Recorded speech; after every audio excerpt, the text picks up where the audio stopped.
Maithili express की शानदार प्रस्तुति।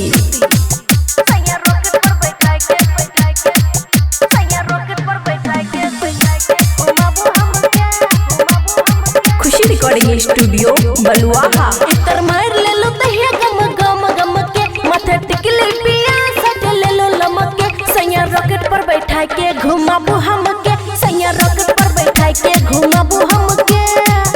इतर मार ले लो दहिया गम गम गम के सैया रॉकेट पर बैठा के घुमाबू हम के सैया रॉकेट पर बैठा के घुमाबू हम के।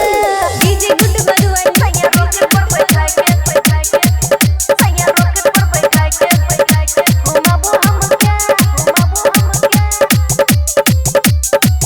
हे यो सोलह सिंगार सजैने छियै बिछबना हजार के बिछैने छियै यो सुनू ना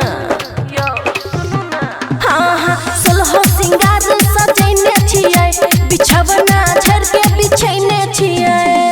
हे यो पौआ के पायल छन छन छन के हे यो पौआ के पायल छन छन छन के सैया रॉकेट पर बैठा के घुमाबू हम के सैया रॉकेट पर बैठा के घुमाबू हम के सैया रॉकेट पर बैठा के घुमाबू हम के।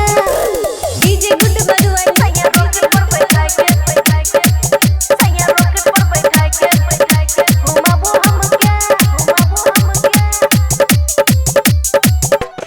अमन अक्की करे बड़ मोनियो चलिया में से ताकै हमर जवानिया अमन अक्की करे बड़ मोनियो चलिया से ताकै हमर जवानिया।